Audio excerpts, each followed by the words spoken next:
Hello and welcome to the first episode of 2021, everyone. Thank you for watching and listening to the Spideydude Experience.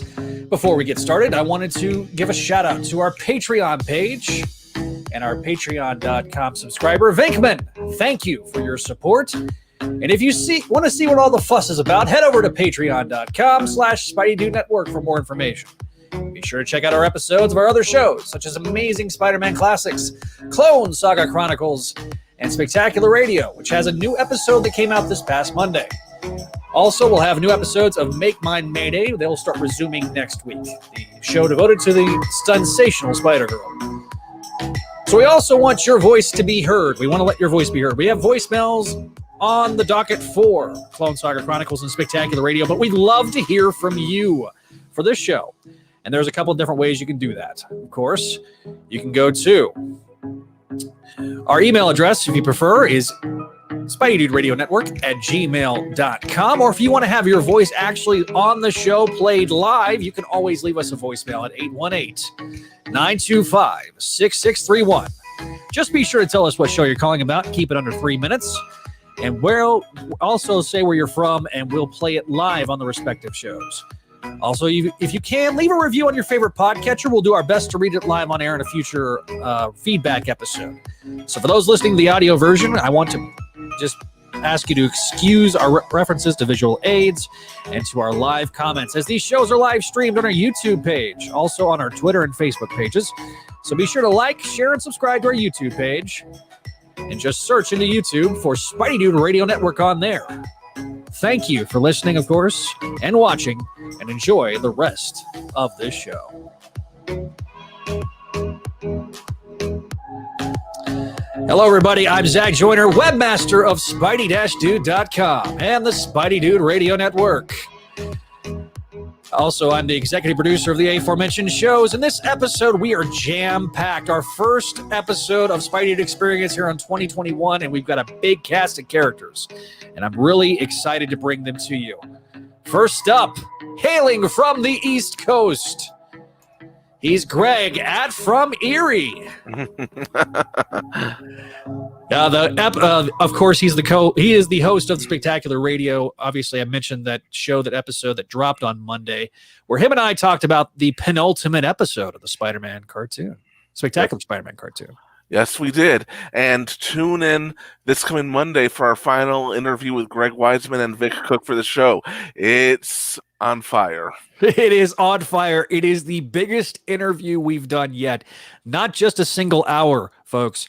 It is 2 hours. We brought out all the stops for the first part of our finale. And of course, be sure to leave us feedback at that voicemail line. Also, spectacularradio@gmail.com is the email address for Spectacular Radio. Also, those of you who keep wondering why the show hasn't gotten a third season, it's going to be answered in exhaustive detail. Let's just put it this way. I will probably be isolating that audio and using that as a sound clip from now until the end of time. So next up, we're going to flip coasts. We're going from the East Coast to the West Coast, and we got P. Thuggin. What's up, guys? What's going on, Spidey people? Yeah. Spidey Warriors. You can also find Paul on the MCU Fan Show, Comic Binge Podcast, and the Star Wars The Saga Continues podcast. Thank you. Thanks. I hope everyone had a great Christmas. I had a pretty crazy Christmas time, but having fun.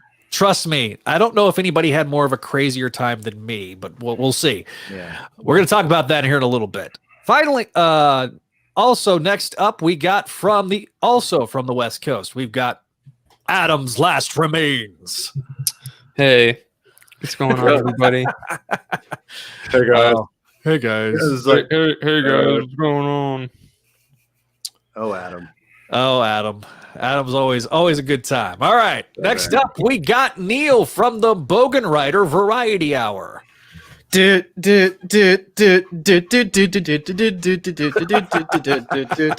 a crab dance. I want to die. Yeah.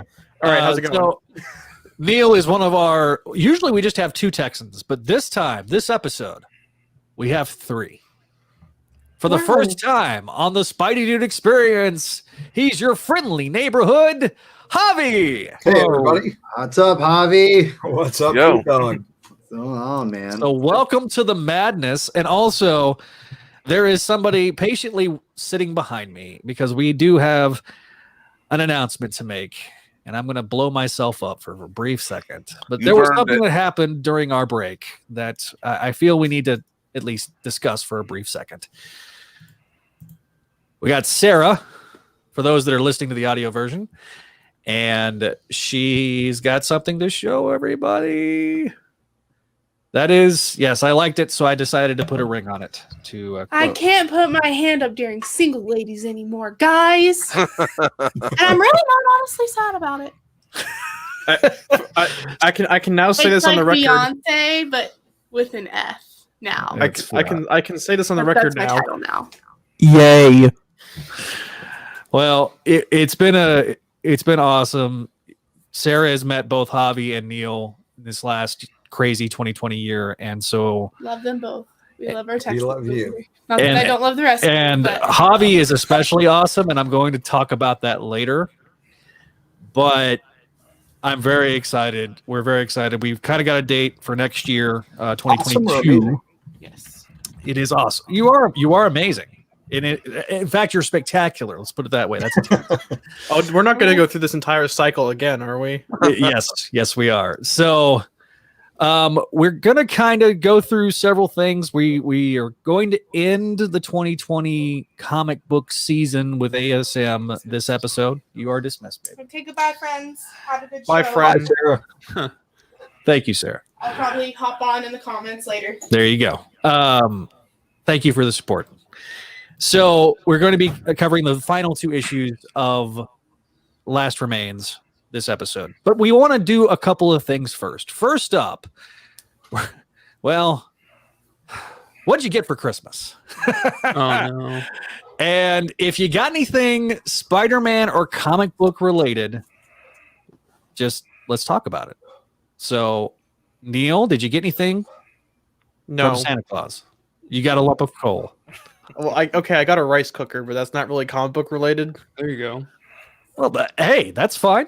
I do have something that I was gonna get for Javi. I'm heading back to Austin tomorrow, so on my way out, if it's still there, I'm planning on swinging by and getting it. Well, there you go. I wonder what it could be. Javi is very interested. Oh, I didn't mean to kick Javi out. My bad, Javi. Oh my god. You've been Did banished. you get anything fun for Christmas? Comic wise, I got some Captain America stocking or socks in my stocking. That's cool. That makes any sense. My brother-in-law got me the Lego Batwing, which I'm 4 hours in, but I'm only on the 4th set of bags, and there's 13 sets. Ouch. Nice. So that's going to take a while. And my big gift from Brooke was a tie, which may not mean a lot to a lot of people, but this is a special tie. This is from Turnbull and Asser. They've been making ties since 1885 in England. They are the royal shirt maker to Prince Charles. And this is a tie that they brought back. It was seen in 1997 on Pierce Brosnan in his mission briefing and when he arrives in Hamburg in Tomorrow Never Dies. So Wow. it is, It's not just lordy. a tie.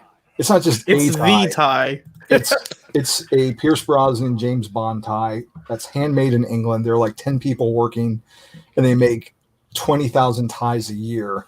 Just these 10 people at a shop, and it's an incredible piece of like sartorial heritage. And if I was only going to get one thing, this was like the thing, and it's amazing. I've never had a tie this awesome. So thank you, honey. I love it. That's awesome. Awesome. Paul, you got something in the background.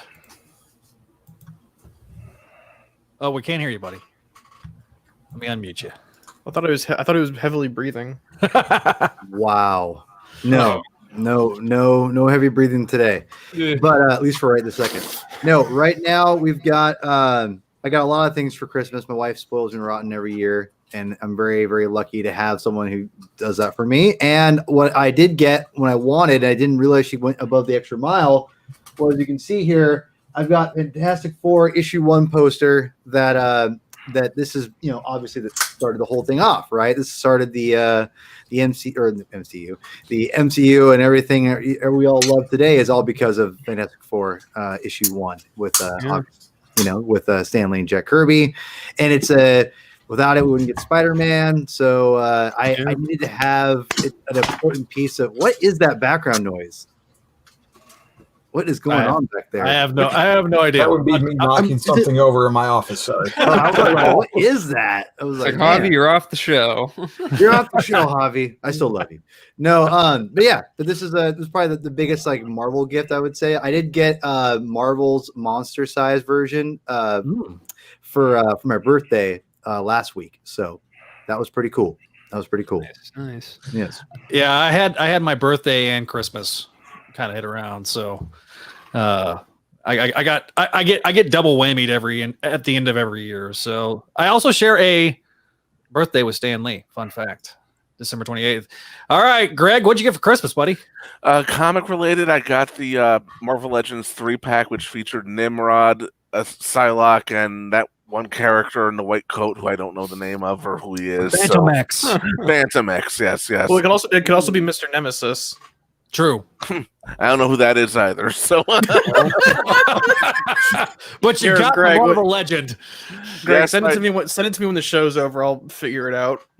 all right, I'll definitely be doing that. And my favorite Christmas gift though was, and this shows how old I'm getting, was this bathrobe I got, which is the most comfortable thing I've ever worn. So there you go. It's nice.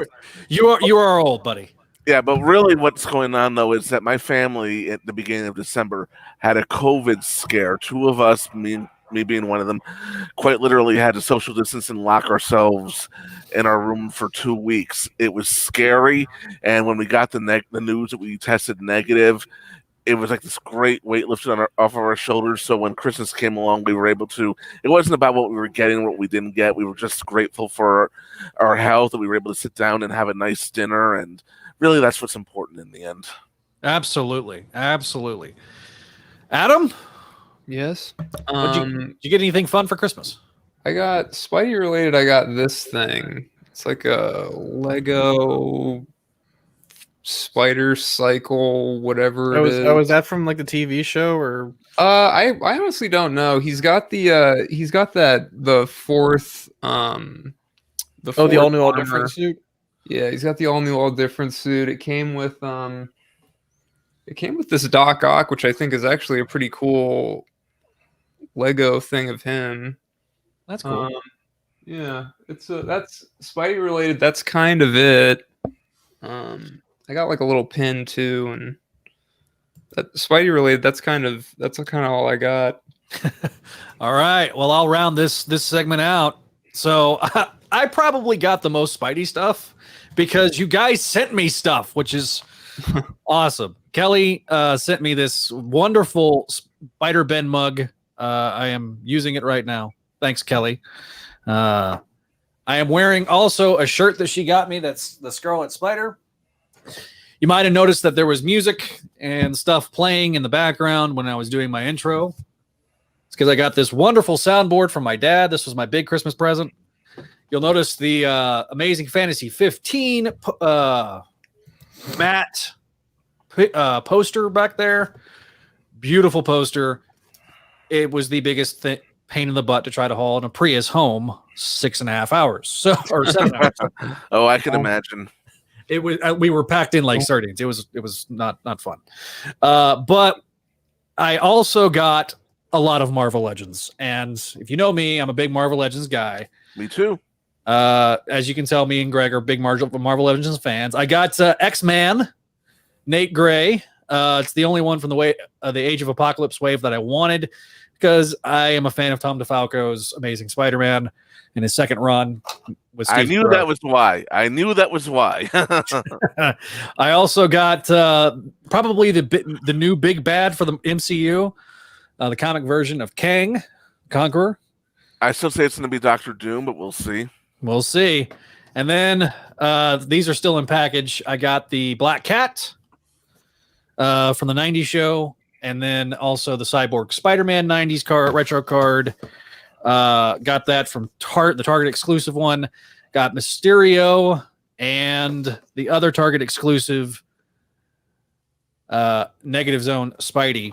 But probably the most shocking and most thoughtful gift that I got that wasn't an engagement, I just was not expecting this at all, was this wonderful piece of artwork that I got from Javi.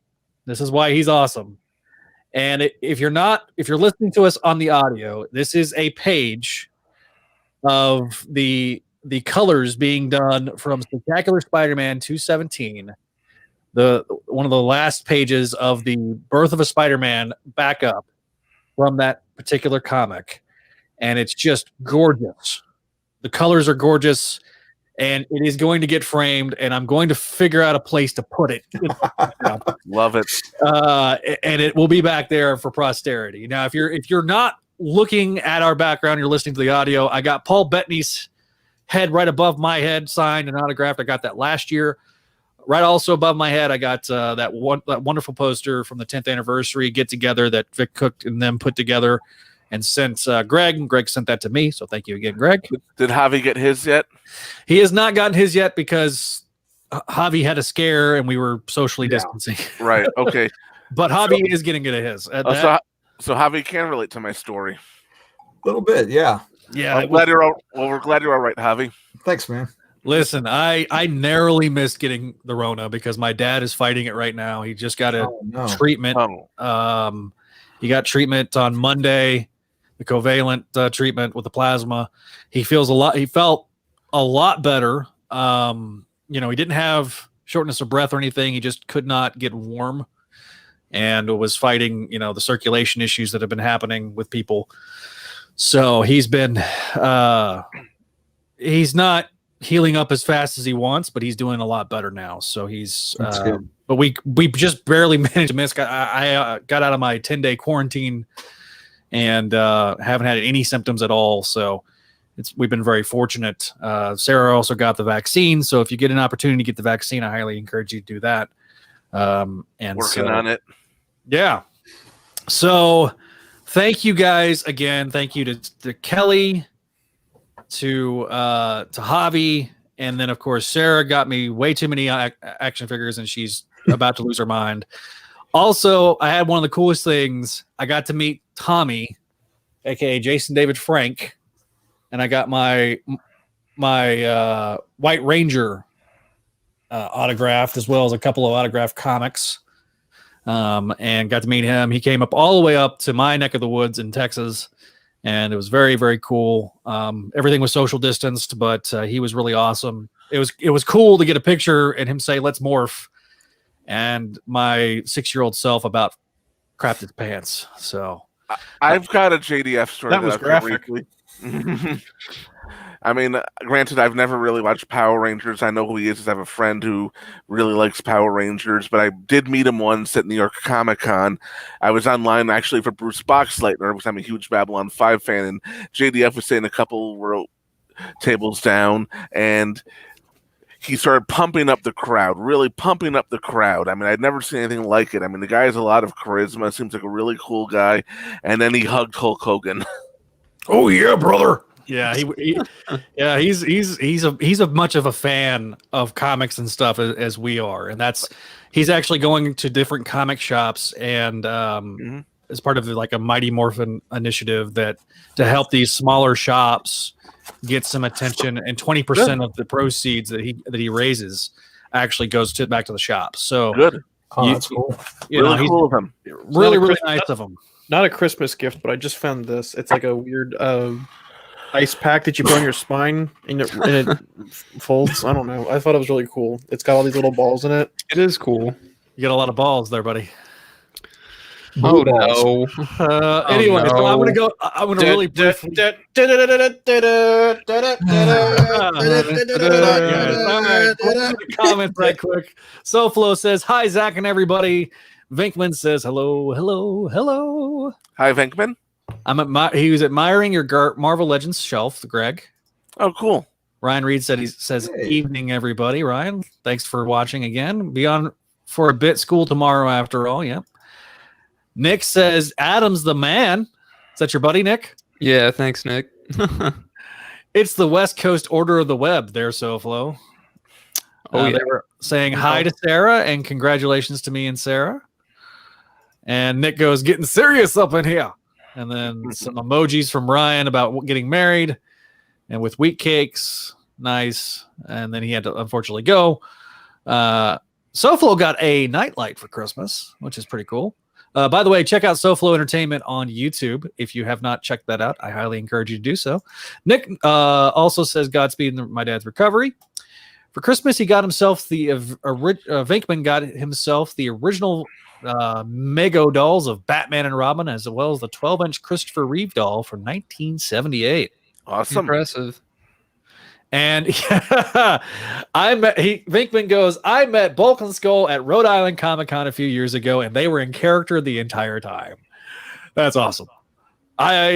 We still will use until the bitter end on CSC. We will use the Bulk and Skull theme for bloopers because it just fits. So, moving on from that, we do have something that me and Javi wanted to talk about real quick. So there's a big announcement. Boom, boom. What is the big announcement? Well, so we are slowly re-releasing all the ASM Classics episodes. And there's 42, I think, if you include the Vietnam Go-Go episodes. Isn't it nice that someone preserved that great podcast? Yes, that's all. This is all Greg's fault. For the record, Greg actually downloaded every episode and had them saved on his hard drive, and that was one of the reasons that we have all these episodes. So we've gone back and we've re-released them, and eventually they'll, I think by February or maybe even into March, we'll have them all re-released. But Javi, we got something brewing now here. Do you want to let's talk about what we're going to be doing moving forward? Well, it's been a long time coming. I've wanted to have a Spidey show talking about an era that's really close to me, because I kind of started reading Spider-Man at the beginning when I was like 5 years old. My son, however, has not. I've recently got him one of the Epic collections when he graduated from junior high. But really, when he was little, we were reading the adventures of Miles Morales. So he is obviously, he knows who Peter Parker is. He's seen the movies, he's watched a lot of the cartoons, but he's not really familiar with the early days, not like his old man is. So I messaged Don and John and Josh and got their blessing, and we are going to bring back Amazing Spider-Man Classics 2.0. And there's no way that we're going to replicate what those guys did. They're phenomenal listens. If you haven't listened to that show, get on it. They're funny. They're insightful. And I can't reproduce that. But what we're going to do, and we thought about picking up where they left off, but that's 50 some odd issues in, at least 52. Yeah. 52. And that's a lot for my son to handle with high school and everything. For me, for that matter, trying to catch back up again, because it's been a minute since I read them. Right. So we are going to start over at the beginning, and we are going to look at those 60s issues again. But where we're going to be different is the fact that Jack is in high school, kind of, because of COVID. It's not the typical American high school experience now, since it's all online. But I mean, he's Peter Parker's age when he got bit. So we're going to be looking at these 1962 going forward stories from the perspective of a high schooler in 2021. Oh, that'll be good. See how that holds up for him. See how it holds up for me. Because a lot of these, I read them all the time as a kid. It's still been a while. And to me, they're untouchable. Yeah. I'm kind of curious to see if I still feel that way, from a modern perspective. Right. So it's going to be fun to go back to my Spidey origins and share it and, talk about what still works and what doesn't. And that's going to be a monthly show. He's not going to try to do twice a month. It's just going to be once a month. And if he feels like he can do more in the summertime when Jack's going to be at the house more and stuff like that, maybe they'll do more episodes that way. But for right now, it's just going to be a monthly show. So yes, we're not continuing where they left off. We're not going to sit there and start a new feed. It's just going to pick up from episode 43 and on, and we're just going to continue on with this great show. So you can go back and kind of compare and contrast and listen to those early episodes. We'll link whatever episode covers the issue that they're covering, and you guys can go back and kind of listen and go back and forth. It's something that, one of the things we tried to do with this network was we wanted to reach other generations and be multi-generational. And this type of program that Javi and Jack are going to be doing, I think is going to be something that really resonates with a lot of people. So I'm really, really excited. We've been holding on to this for a while. We actually started planning this back in October of last year, discussing it. I don't even remember because COVID times. This is true. This is true. Not only COVID times, but we've also had the website crash and all that. Yeah, that crisis. A lot of roadblocks. It's been a crisis on Infinite Podcasts. But hey, I got that. You understand the reference. But definitely really excited to bring that to you guys, and more to come. More new shows like Forgotten Era. It's not been forgotten. It's just still in development. And there is another show that's going to be related to the network, but I think me and Greg are going to wait and announce that on our finale of Spectacular Radio. So there's a tease. Listen to Spectacular Radio. The one that I've been so heavily hinting at that it's not even really a secret, that one. It really isn't a secret at this point, but we are going to play the trailer for that new show on the finale. So definitely check that out very, very soon. Probably February-ish is when that's going to be coming out. I don't want to give a specific date yet, but probably February of 2021, the finale of Spectacular Radio. So, all right. I am going to go back and we're going to talk about a news topic. And we haven't done this in a while, but no, we did this 3 years ago. We did this 3 years ago. I'm so excited I forgot to pull up the link. Oh no. Javi and I probably get to talk about it again soon. Yeah, probably. Yeah. So you guys. So Javi, yeah, I didn't so excited. All right. So Hollywood Reporter is reporting. Oh, here we and go. Marvel.com. It's on Marvel.com. Miles Morales begins his own Clone Saga in April the 25th. Real quick, this picture here, I have made jokes before that Miles is essentially a carbon copy of Peter Parker at some points, depending on who's writing him, but this takes the cake for the most carbon copy of all. Because right there you got not Miguel, not Man Spider, and not Spider-Side all in one picture. Wowee, guys. Look at that. Look at him go. Yeah. This is okay. So for those that are listening, the audio version, this is the cover that they released with this press release. You got this very Spider-Side looking guy on the very top right or top left, excuse me, and then in the middle there's kind of the Miguel looking, but it's really not any different. He just got some extra spikes, and then you got a tranquilized. It reminds me of Doppelganger. Doppelganger. A Miles Doppelganger, a Miles Man Spider, whatever you want to call it. That's what that is. So just to read from the press release, 25th issue of Miles Morales Spider-Man comic book series will revisit a controversial piece of Spider-Man mythology later this year. Miles Morales is visiting one of the most controversial storylines in Spider-Man history, with Marvel Entertainment announcing that Clone Saga, quote unquote, will begin in April's issue of Miles Morales. The original Clone Saga storyline, no, this is not true. The original Clone Saga story ran in the 1970s. The second Clone Saga storyline ran from 1994 through 1996 across all of Marvel Spider-Man comic book series with an increasingly complicated plot in which Peter Parker was revealed to be a clone of himself only for the original calling himself Ben Reilly, temporarily taking over as Spider-Man, before it subsequently revealed that Peter was, in fact, the original and Ben Reilly the clone, but not before multiple additional clones had been introduced and dispatched. This is giving me a migraine. The correct storyline... me if I'm wrong, but the 616 Peter Parker Spider-Man Yes. has a trilogy of clone sagas, wouldn't you say, Zach? Yeah, because if we're counting Conway's Clone Saga from, I believe, ASM 175, 149. 149. Yeah.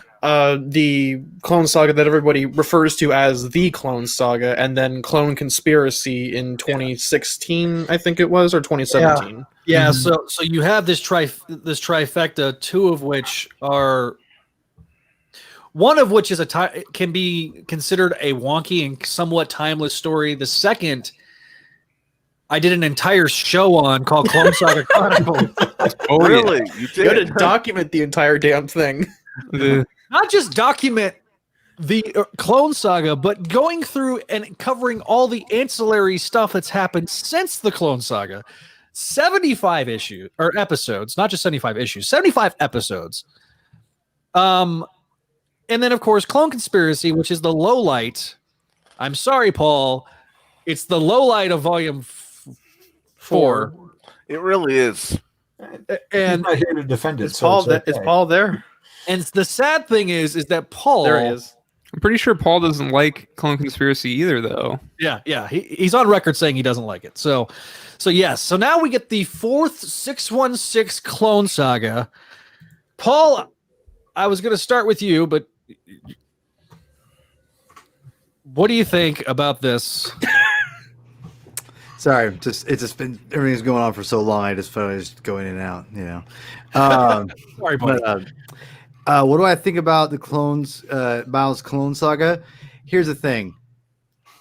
Yes, on the surface, like a lot of things do, they sound not great, and that is something that I think that I, for a long time, would dismiss things. And to be quite fair, I probably won't check it out initially unless it gets a huge amount of buzz and people say it's good. But at the same time, I will check it out at some point and maybe it will be good. I have to assume that the writer had gone to his editors and said, hey, I have this great idea. Wouldn't it be kind of ridiculous and fun to have Miles' own Clone Saga? Because here's the thing. Don't you think the editors and Marvel would be like, man, if we do that and it's a terrible idea, let's do that and sell it. I mean, maybe Marvel editors would do that, but I just don't think there has to be a legit story for them to want to do a Clone Saga version for Miles. And I don't think it's going to be this uneven mess that the Clones Conspiracy was, maybe, or I think Clone Conspiracy had good intentions, like everything that goes to hell. But the thing is, the difference is that just like the original Clone Saga, right? I think, and one of the reasons why I know Zach so well is because, when he did the Crawl Space, he wasn't on all the time, but I loved listening to the Clone Saga Chronicles because I'm a huge Clone Saga fan, even though it has moments of complete ass. So, It does. and that's the thing. And so I don't think that. Do I think this is going to be a great, memorable Spider-Man story in the long run? Probably not. But what maybe it'll be good. I have to think there's something valuable there for them to give it the Clone Saga title, and there had to been a legit pitch to do this story. And though I have not been kept current with the current Miles series, I've liked a good chunk of what I've read of that series. I haven't loved it, but whatever. I did leave at the week. He did have last time I read was he fought like a version of himself, which I was kind of confused at. Real quick on that point, can I be a meanie Bo Beanie and do some pushback real quick? Wait, you want to do pushback? I don't believe. Okay, so you jumped off the cliff at the perfect point for me to take over and pop the parachute. So not only is Miles doing a Clone Saga, literally the arc after he fought a character who looks just like him, literally named Bootleg. Mhm. But one of my common criticisms of Miles, and I think I talked about this with Javi on Satellites, was that Miles has like one really iconic story, and that's the story about Uncle Aaron being the Prowler, and the rest have been like light Peter Parker stories, just recycled with his supporting cast, with some like minor variations. And this is exactly the same problem, is that we're just getting, it's the Clone Saga, but with Miles Morales, and it's got the Ultimate skin all over it. So this isn't. I understand your sentiment, but this is essentially repeating the same problem we've had with Miles for the past 5 years in the 616 universe, which is that he's just taking Peter's stories and kind of lightly repainting them. But I just don't think that. I think that you could say that about any superhero out there. It's like, well, Batman's a retread of this or a retread of that. If you get down to it, yes, everything's a retread of another thing. And the thing is also, for me, Miles at least is a modernization of what I think we are as young kids today. I'm not a kid. I'm a 39-year-old man. So I have no idea what exactly kids go through. But I will say, I will push back and say that Bendis' initial run on Miles, I thought even past Prowler story, was pretty damn good, especially when you get to the fact that Venom kills his mom. And there's just a lot of, I thought there was a good solid stuff in there. Yeah, but that was undone immediately by Secret Wars. Well, right. But you're talking about Miles in general, right? You're just being a carbon copy of Peter. Well, I just proved that he's not. So, because... But again, the point that I think Neil was trying to make, Paul, is that with Miles, when he had his own separate universe, you can push the envelope in a way that you can't necessarily push that same envelope with the 616. And I think that is an inherent problem. But go ahead. But I think by having his own universe, there is a unique quality to Miles being a true Spider-Man legacy character. And look, I put this in our group chat. I was literally ready to drop this book. And it's not because I dislike Miles. It's just because this volume hasn't really resonated with me all that much.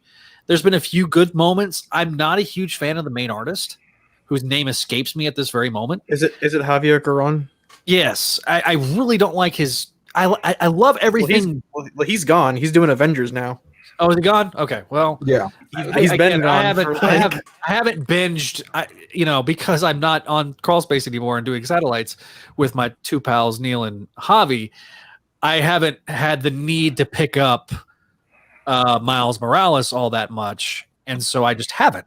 I have a need for Saladin, but I'm not gonna lie. My reaction in my head was really simple, and I can do it based off of just one sound. I'm not excited for this, and I'm hoping to be proven wrong. I've been waiting to do sound effects. It's got Carmen Carnero on art, so it's got one good thing going for it, like right out of the gate. Carmen Carnero has been one of the saving graces of the Miles book for how long has Carnero been there, Javi? Like 6 months, not counting COVID. Something like that. Yeah, so listen, the artwork I have seen from them has been applause worthy. So you're gonna break your soundboard just abusing it like that. No, I won't. Yeah. No, I won't. Trust me, I have been playing with this thing ever since I got back home. So and really quickly, I think that the debate between what Neil's bringing up is actually an awesome topic and debate, and I would love to go further on to it at some point. Obviously not today, but because I think there's validity to both our arguments, to be quite honest, and I think that's what I think makes it such a complicated discussion, because I think that it's been handled both ways, to be quite honest. I really do. I don't disagree completely that Miles has been, it's easy to write just a real, teenage Spider-Man. Here you go. I mean, we've gotten that before with Peter. there are some stories out there that have been great, I thought, with Miles. And now, granted, it's been a while since I've read that original Bendis run, but I remember really loving it. And I remember even in the recent series, and I'm so bad with names, but the recent writer, who I'm not the biggest fan of as far as just I don't cling to his work, I did like the Vulture story, the Vulture's granddaughter. I really like that story. I like the Rhino aspect. So there's definitely things, because Miles is not Peter Parker. And I think that is ultimately, at least to me anyway, I don't look to him as that same character. They're vastly different, especially the fact that I think given that he has his own, or his parents, right? He has his real parents with him. He's not the adoption angle or the idea of being orphaned. That's not there, and that is a different story. It's not better or worse, but it's just saying that it is a different kind of story, and you can tell different things with that. Which, yeah. But anyway, but Neil, I know you have your show at one point. I would love to have a discussion about this further, because it is I think a really cool debate, to be honest, because I think there's validity on both sides. Yeah, and I like I said, I've kind of been on the fence with the current run, so like dipping more. This feels more to me like, oh, we're getting something else that is gonna tip the scales further, and because Javi and I talked about it on the last Satellites issue, and I remember Javi was like, I don't care anymore because we're just doing the dead uncle story.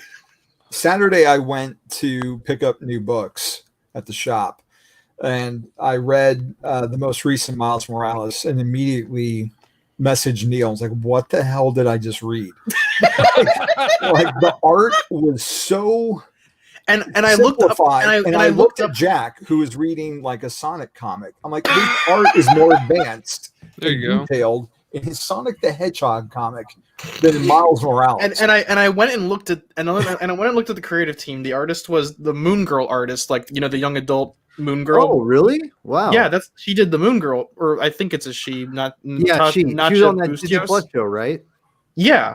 Yeah. So it was weird that they gave Miles Morales, who like literally just lost his uncle, the artist for Moon Girl. So talk about visual dissonance. Yeah, it felt so disassociated from the last arc. And the last arc was almost a make or break for me.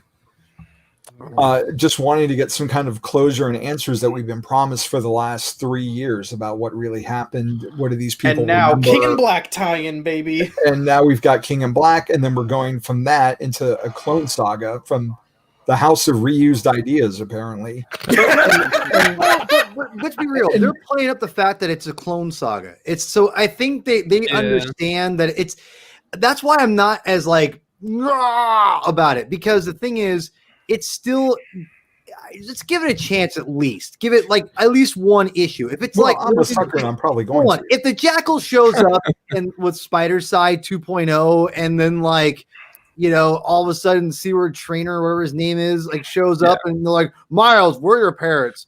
We biologically named you. With that happened actually. I want that to happen. 1610 Steward Trainer shows up, and I'm out. I'm done. Oh no! Let's give it a chance at least. No. Let's see what kind of story he can give us. As somebody that has this Abrams man. Yeah. So my faith right now is a little shaky. Yeah, secret Abrams man. So I am going to read real quickly the quote from Ahmed, the writer of the Clone Sagas. It was Saladin Ahmed is the one that's been writing this current volume. When Peter Parker faced his own Clone Saga years ago, he was talking about what was already one of the most iconic traditions in comics, the hero battling a version of themselves. Since the very first issue of Miles Morales Spider-Man, I've known I wanted to put Miles through that iconic ringer in his own distinctive way. Moments from the past will come back to haunt Miles, and the events of the story will ensnare everyone from his baby sister to a Peter Parker who knows a thing or two about dealing with clones. So I'm going to so that's that, and let's move forward on that. I think we've kind of exhausted that debate. Next week we're going to dive full into a lot of news topics, and we'll kind of maybe talk a little bit more about this. Maybe we'll get some more information, some stuff that we have not covered yet, like the new suit and maybe some casting rumors and stuff like that. So Vinkman says he's with Andy Leland. The Lee Ditko run is the Holy Bible of Spider-Man, talking about Nice. ASM Classics. Of course, Vinkman says the Spideydude Experience now with funny sound effects. And Matt Bird from Facebook says, I'm not sure if I would like Miles' Clone Saga either, guys, but I haven't found myself liking Miles really at all too. Look, if you're not a fan of Miles, I don't know what to tell you. I really enjoyed his film. I am excited for the Marvel Legends that came out. We'll talk about that probably next week. I had a friend who got the video game and he invited me over to play it, and So good. I enjoyed myself, and he was a good character in that. So it's just the medium he originated in is stifling his own. Yeah. The last year of Miles' title has been lacking. It started off strong, but See, and I think that's what, and I think that's what you have to realize is that I can't speak for the last year because I like Javi, I'm not caught up with it, but it initially wasn't terrible, and I think his initial comics were definitely like pretty solid and pretty popular. Yeah, so I don't think it's a new thing. I think it's more of a newer thing in the medium more than like overall, because he's been a pretty popular character in Rising. There's a reason they brought him in from in the Secret Wars, or from the Ultimate Universe. So that's just again another topic for a debate for a future show that I can't wait to have. Because Bendis wanted to write him. So I do have a confession. I'll admit I've never read a comic outside of Nick Spencer. You haven't read a Peter comic? Parker. That's no, weird. wait. Aside from Nick Spencer's Spider-Man run, I've never read a comic that has. That's it? Oh my Miles God! Morales. What are you on the show? I've never read a comic that has Miles Morales in it, and it wasn't over some of the usual reasons we heard when he first debuted. I mean, I'm not going to name names or point fingers. That's in the past, but there were some really disgusting reactions to him when he was first announced. I think we all remember those, but. I was a part of one of those disgusting reactions because I was like, "Oh, it's just a gimmick." And look, I was pleasantly surprised to be proven wrong. But I enjoyed a lot of the stuff that Bendis did. I thought it pushed Ultimate Spider-Man into a new phase, and obviously, an Academy Award later, yes, I was proven very, very, very wrong. Yes. So. And I am happy. Honestly, my feelings and thoughts have evolved since 2011. I remember being at San Diego Comic-Con when they announced it, because that was kind of their big announcement that they were making. They're killing off Ultimate Spider-Man. That was they're trying to compete with New 52, and New 52 just sucked the air out of the entire comic community that summer. So I remember going, okay, we'll see what happens, but look, Death of Spider-Man is one of my favorite Ultimate stories on Ultimate Spider-Man, and I enjoyed it. I enjoyed them bringing Bagley back. Speaking of Mark Bagley, we'll be covering some Mark Bagley drawn issues in 2 weeks when we'll cover today's issue as well as the issue that comes out 2 weeks. Yeah. So, but before we move on, my reasons for not getting into Miles had nothing to do with Miles personally.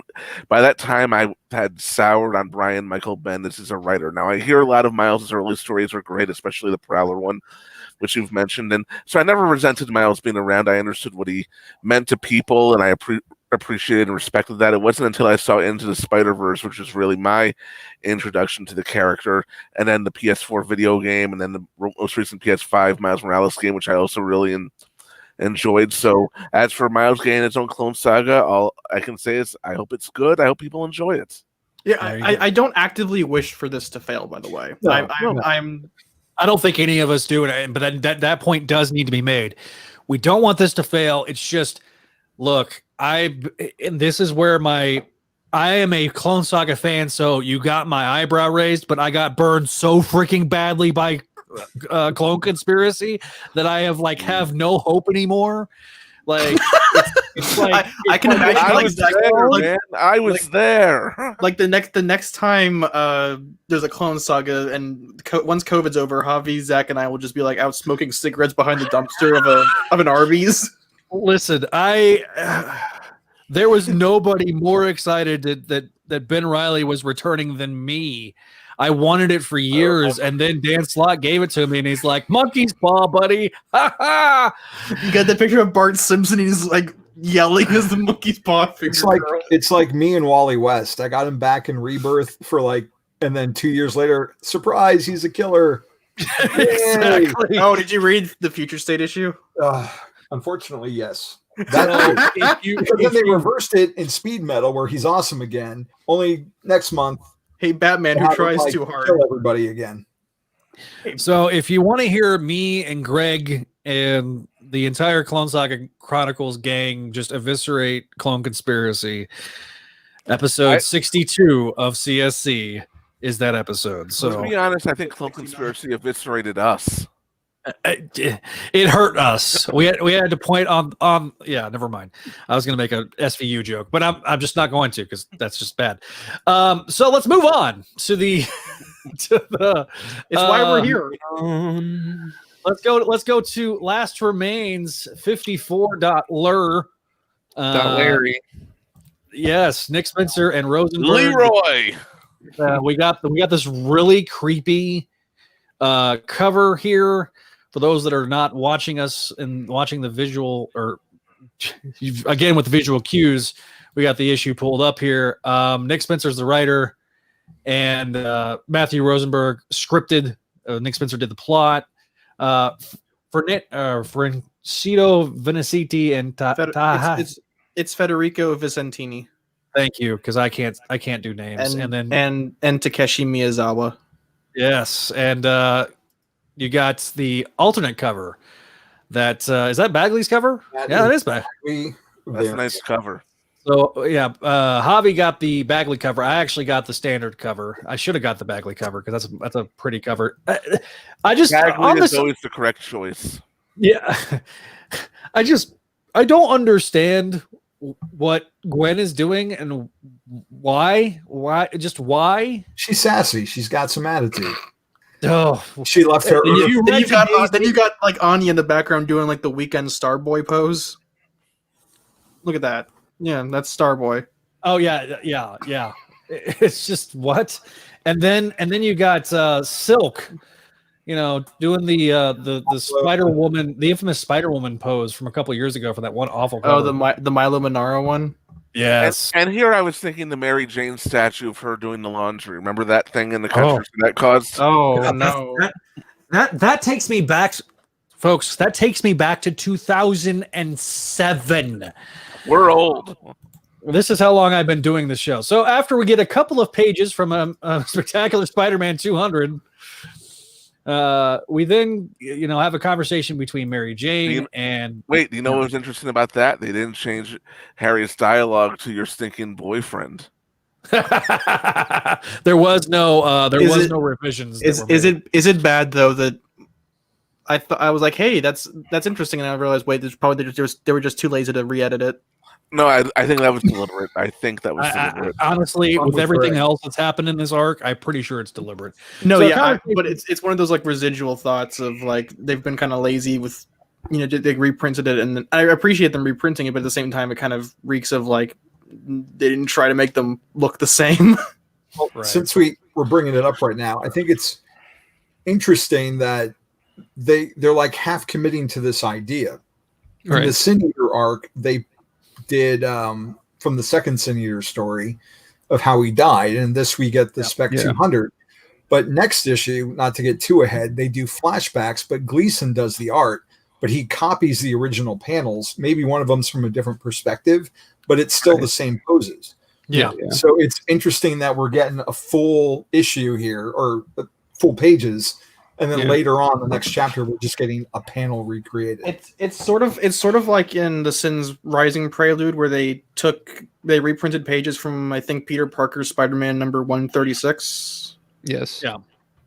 Yeah, it was kind of weird. It was just felt like really out of place considering how like depressingly dreary the colors were in the main story. And then you got like these bright flats in the Peter Parker 136. Well, it's just like Hero with the Spectacular 200. It's very bright, very bold, which was the color palette of that time period. And Digital, obviously, when they bought Malibu, and got their color separations department, it changed the game. So, all right, we got Mary Jane and Norman, Storm and Norman having a conversation. Mary Jane is just tearing him a new one, and he's just taking it because it's Norman, and he's good Norman.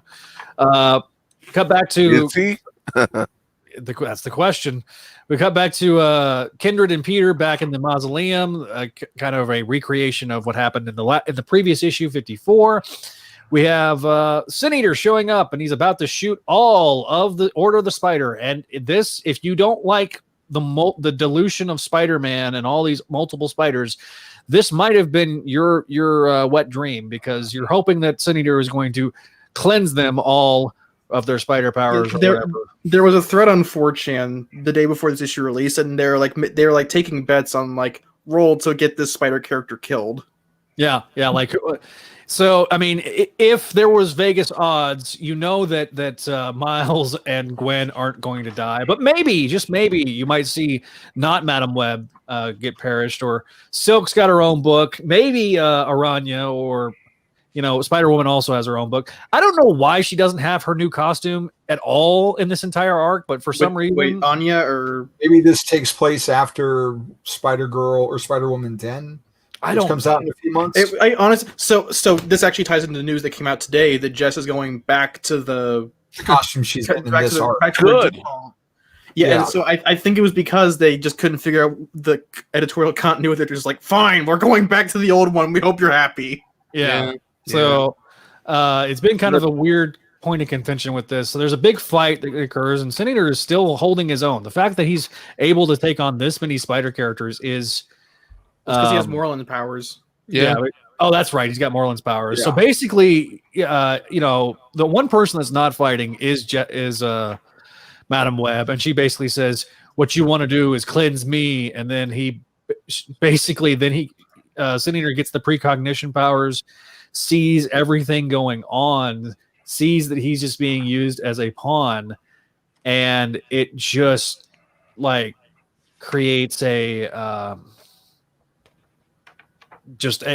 moment of clarity for the Sin Eater, and he decides that he just can't take it anymore, and he realized it was all for nothing and it was all a lie. And so then he takes his own life in a very reminiscent, shocking panel, and then the quickening happens, and from Highlander, and all the sins start crawling back out and start going back into the people. So real quick, it's in the letters page, but I did appreciate that Marvel took a minute after the issue ended to say, like, Sin Eater killing himself is not the answer.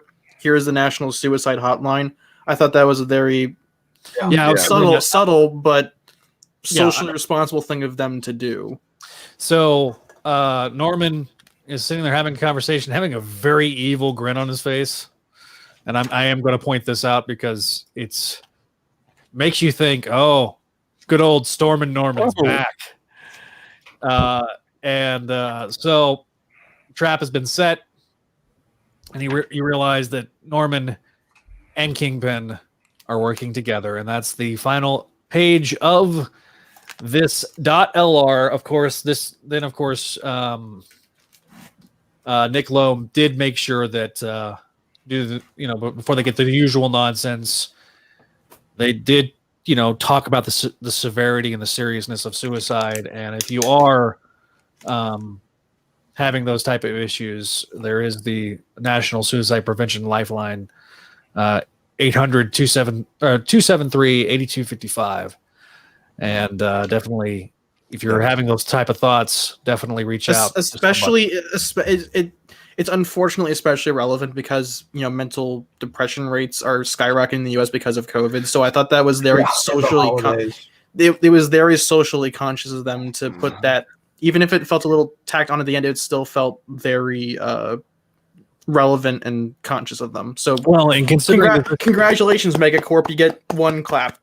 I've actually seen that quite a bit in this third season finale of Better Call Saul. When a major character does commit suicide, it cuts to black before the credits, and it features the phone number for the National Suicide Hotline. Yeah, I think there's much more of a social conscious of hey, one suicide is one suicide too many, and it's very much in character for Stan to do this, considering that's what essentially he did to himself before. It was suicide by cop last time, but this time it's much more direct. Yeah, and so also he mentions about seeing the pages again from Peter Parker, The Spectacular Spider-Man 200, which by that point didn't have the Peter Parker title. But you can thank Nick Spencer for its wonderful inclusion here, but thank J.M. DeMatteis for writing it, Sal Buscema for drawing it, Joe Rosen for lettering it, Bob Sharon for coloring it, and Rob Tokar for editing it. We're super grateful in the Spider office, as it's one of their faves. So as it should be. It better be. And so join them next week as for the last ASM issue of this crazy year and the climax, quote unquote, of Last Remains. We'll talk about the conclusion in a minute. Yeah. So let's go around the horn. Let me catch up on the comments right quick. I've heard many things about this issue before your review from other sites, yet I've heard the end leaves us hanging. This is Matt Bird. But we aren't getting any of the resolution we're wanting is because Quesada is still at Marvel Comics. So okay, I want to talk about this talking point because people always say like, oh, because Joe Quesada is still there. Joe Quesada has like a fraction of the power he used to have. It's not even for Marvel Entertainment. I think he works more with Marvel Studios now than he does Marvel Entertainment. He got bumped up. The what you would refer to in corporate speak is he got bumped up to where he kicked upstairs. He got kicked upstairs. Thank you for your service, but we're going to essentially make up a title. Yes, he still technically has chief creative officer. Basically, once the schism happened with Marvel Studios and Marvel Entertainment, Joe kind of, if they want his input, sure, he'll give it. He's doing more for the media aspect and less being directly involved with the creative process. Joe is not going to sit there and try to undermine Sobolski. That's just not. You don't want that. We've seen that in the past during the Clone Saga when we had 5 editors in chief at Marvel. It didn't work then. It's not going to work now. So I definitely disagree with that notion because they wouldn't have touched any of the things that they have touched in this storyline if Joe Quesada was there. It's just not. It wouldn't happen. Yeah, like he has more of an influence. I think he's taking over Jeff Lowe's position at Marvel TV because he was in the Spider-Man cartoon that just came out. Yeah. Well, the always accurate, never wrong Wikipedia says in 2010 he left his editor-in-chief role. He left his editor-in-chief role in January 2011, being replaced by Axel Alonso. His position was retitled as executive vice president and creative director in October 2019. Yeah, and this is a problem that isn't just exclusive to Quesada. People still think Sana Amanat, the person who helped co-create Miss Marvel, is like this all-powerful boogeyman at Marvel, and that's just not the reality of the situation. There are way more moving parts here than just some singular person who cackles and suddenly makes comics worse. That's not how this works. I'm going to tell you right now, the moment that Axel Alonso was relieved of his duties as editor-in-chief, the amount of influence that Joe Quesada had was greatly diminished. Because Axel Alonso was one of the last members of his boys club. Yeah, I mean, his editor-in-chief. He was essentially able to name his successor, and then his successor got fired. Okay? He didn't get promoted like Joe did. He got fired. And he left. He's working at like some bitrate third-party publisher right now. Yeah, him and Bill Jamis are working together now. Great. That's cool. He landed on his feet. I never want to see anybody lose their job because as somebody that's been chronically unemployed for almost over a year, I understand it sucks. So while I disagreed with a lot of what Alonso did, it's just not a fact anymore. And I think that this point needed to be made. It's no longer a thing. So getting back to the actual issue at hand. Please. Gentlemen. Yes. Let's give a grade I'll start with Greg. What's your grade on this issue? I'll give it a B plus. It wasn't spectacular, but there was also nothing in it that was offensive or dumb. It was kind of a setting things in motions issue. I really liked Mary Jane's interactions with Norman Osborn. That was really fun to see. It's always fun when those two get together. They are two of the most important people in Peter's life, for better and for worse. And I enjoyed the flashbacks to Spectacular Spider-Man 200, one of my all-time favorite issues. And like I said, it's just still set into placemat, so to speak. I mean, pun chosen perfectly because Harry's inviting everyone to dinner. Guess who's coming to dinner? Again, very much in the vein of JMD Mateus, but we'll get to that definitely next issue. Yeah. Neil or Adam, what's your grade real quick? I think I'll give it a B. I pretty much agree with what Greg said. Like it sets things in motion. It ends the LR stuff, which it's like, okay, that's fine. Sin Eater's gone. All right, that had to happen somehow, I guess. I mean, yeah, it was good. It was solid. I liked the personally, I liked the previous LR issue better. That one had me more excited because it had like a lot more. It was setting up stuff, and it's like, oh, there's more stuff that's, you know, hinting at things that we've been, you know, thinking about with this run going forward. Like, what is this all going to culminate into? And that got me more excited than this one, kind of, because this was like, okay, they finally fight Sin Eater, and the trap is being laid for Kindred, which, you know, it's all that's fine, but I don't know. It was just kind of, it was good, but it wasn't, you know, it wasn't extraordinary to me. So yeah, B. The art is good. I like the art, and yeah. Javi, what's your grade? I kind of waffle between a B and a B plus on this. The art wasn't seamlessly blended together between three artists, actually. Yeah. If you want to count our pal Sal, but just seeing Sal's art kind of gave it a bump. I was happy to see Miyazawa back doing Spider-Gwen, even if it's not her own solo book. And it was great to see Mary Jane have more of an influence this time out. And the cliffhanger was, you know, shocking to see, because it ties everything back to issue 1 where we saw the Kingpin. So it's always good to have a twist with Norman Osborn in your big Spider-Man epics.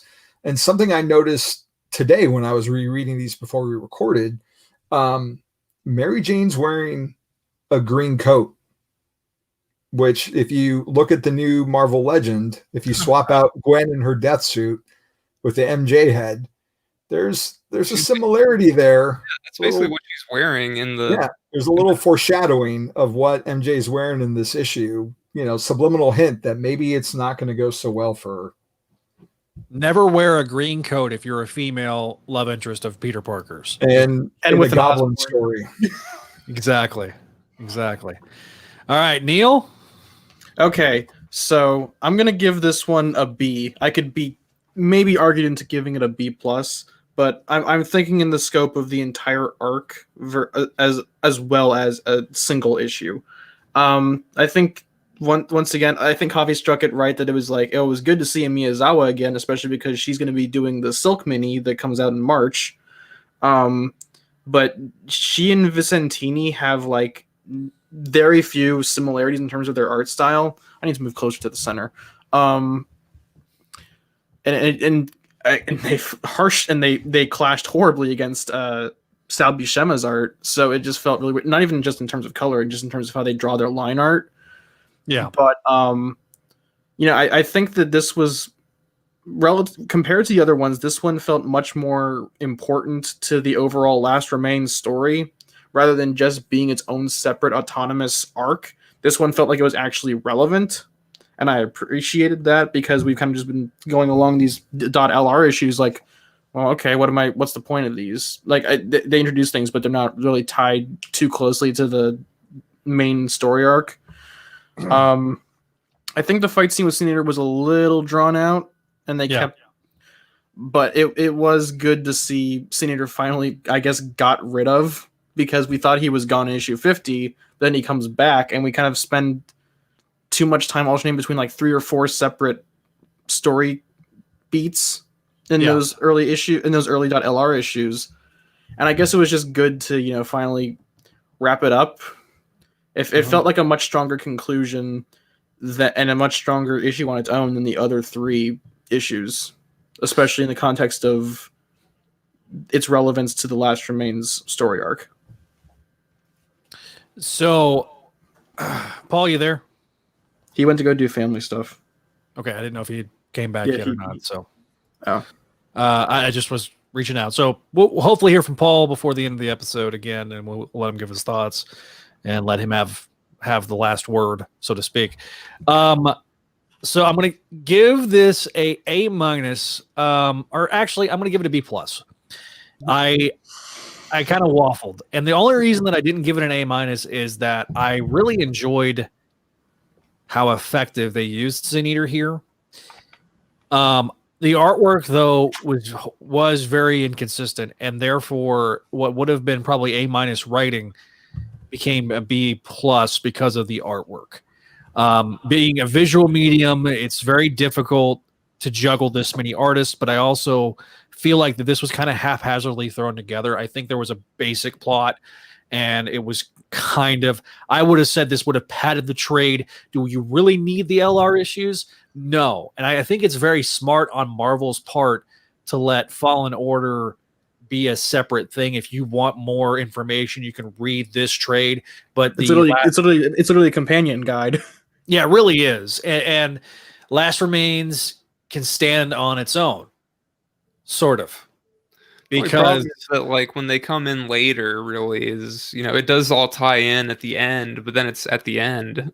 Right, exactly. So obviously we'll talk about this with the next issue, but I was really like, okay, but the cool thing about the LR thing, it's the double-edged sword for me, is that Spider-Man almost went weekly from the end of October through the month of November into December. Yeah, we had like one week that we didn't have any books, but it was really cool to have Spider-Man be weekly, and you had essentially 11 parts that seamlessly flow together. So I really appreciated that. If you read it as a whole, you get the full complete picture. However, this was kind of unnecessary. This felt like the Spider Friends miniseries that they attached to it, but they didn't want to call it the Spider Order or the Order of the Spider. They slap Amazing Spider-Man on there, even though for multiple issues of this, Spider-Man is a side character. Peter Parker Spider-Man is a side character. But Can I ask a question? Sure. This is the eternal debate that I've been having between people in the Spider-Man community. Which dot issues do you think were more necessary, the Hunted ones or the Last Remains issues? Unnecessary. And yeah, like the ones that you felt had the least relevance to the overall plot, to the plot of the main story. There were more throwaway issues in the Hunted point issues. I feel you can completely eliminate the arcade. You go back and listen to that episode. There's issues you can completely eliminate, and they do enrich the story. At least this side quest was driving elements of the other story. Like the Gibbon issue, I think is one of the best issues of Spencer's run. Period. Yeah. But technically you don't have to read it to. That and Black Cat, and maybe the actually, I thought the Black Cat one was pretty necessary because it shows how she got to Peter. But yeah, but of those, to me, there was particular ones that were necessary. I think the Gibbons issue is necessary for giving you the depth and the emotional weight and the emotional weight for that death scene that happens in the main story.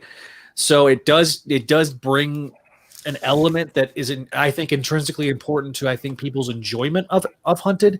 However, This one, it felt like this side quest was designed specifically to highlight things that were happening in the other book, and the fact that it was going back and forth, it definitely feels like it was written in the style almost like a television series where you have your A, B, and C plot, and they're going to be going back and forth.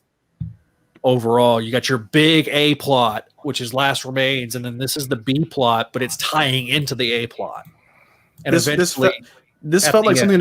This felt like something that editorial like slapped onto Spencer's back, like in the Sins of Norman Osborn one shot.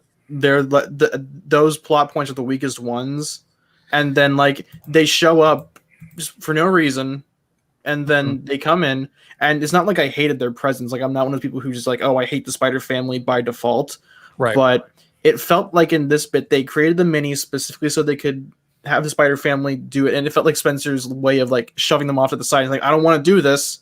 I want to focus on Peter. Yeah.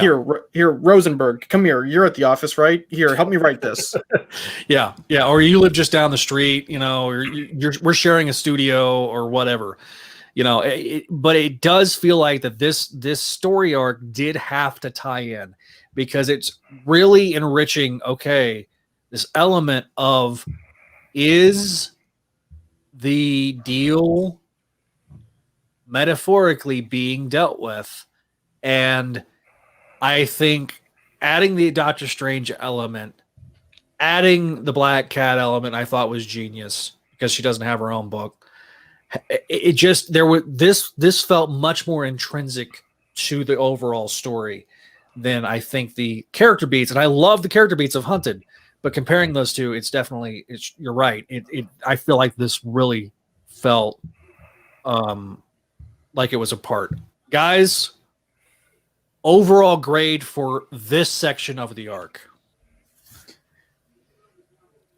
Adam, if I can just cut in on that last part really quick to answer Neil's question. I feel like the LR issues are more integral to the story of Last Rites, but I feel like the HU issues were better from a characterization standpoint. There you go. And when it comes back to rereading this, I'll probably reread Last Rites, just the main issues, and leave the LRs out. But I will always go and reread that Gibbons story and the Black Cat story. Mm-hmm. The only one of the HUs I didn't care for was the last one with the Vulture. Yep. Right. That one could just been completely cut. Yeah, but that's the arcade one, right? Yeah, it's part arcade and part Vulture. Yeah. So I think maybe I don't really want to say there was a backlash to the HUs necessarily, because like they were really good from a character standpoint. Mm-hmm. But I mean, maybe they looked at it from the perspective of we need to make these point issues more integral to the story this time. And I think this is the curse of the fact that we're having to slap Amazing Spider-Man on all these books and not having a true blue Spectacular Spider-Man title or an anthology series that flows into Amazing, and not having that second title. They want to keep the sales of Amazing Spider-Man this high, but you can't really do that without, sacrificing those sales and having that secondary title. ASM had a massive bump, I think, in November, like in terms of sales. Like I think they broke over 100,000 for issue 50. Listen, I think there was a lot of people that were excited for issue 50. The fact that it had a ton of covers, so I think that also had an influence on it too. I have the Alex Ross cover, and I think it's awesome. So definitely, a good thing for Spider-Man. If that translated to sales, hopefully, retailers didn't overorder, especially in a climate like we are in right now, where these retailers are hurting. But I think there was a lot of initiative and incentive for them to order these books because it was an important aspect to the story. Excuse me. Also, speaking of covers, whew, buddy, this is beautiful cover. I want this as a poster. I talked to my retailer and she said, like, we've actually had people requesting Marvel to make this into a poster, and I think that'll be they made it into a poster. It's available, and it may have it may be something that you see sooner rather than later. That's foreshadowing. Did anyone else bite on the Gleason store? Oh, version? the Virgin one. I considered it, but it was Christmas, and I was like, yeah, I can't. So I saw that they did a red one. It doesn't. I don't think it looks as good, but it looks fairly. But it's still a great cover nonetheless. Well, the red one makes me think of Miles. Yeah, because the black red webbing.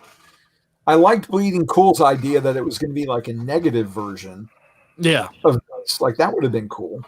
Where maybe for the you have third white with the black detailing. legs. Which I think that's how he drew it initially. Yeah. So for those that are listening and not watching, we're showing the Cover to Last Remains issue 55, legacy number 856. This is the final, and I use that air quotes, part of Last Remains because it's kind of we'll see this here in a second. So this issue was already up at Austin Books on their rare wall. Like when you come into the store on the left where they have all the like the what do they call it? Showcase comics. Mm-hmm. Yeah, next like to the this week. Dark Knight Returns #1 is this issue of Amazing Spider-Man already on the wall.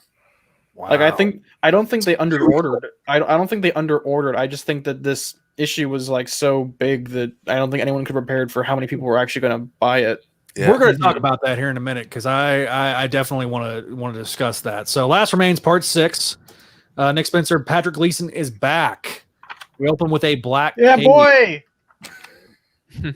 So yeah, Neil is super excited because Gleason's back. So we open up with all of the Spider fam, kind of knocked out and kind of KO'd. Looks like the only one that was kind of sort of awake looks like is Anya. That's because they don't draw her eyes. They're just static. Yeah, her eyes are static. But we talk about so basically shades of Spectacular 189 here.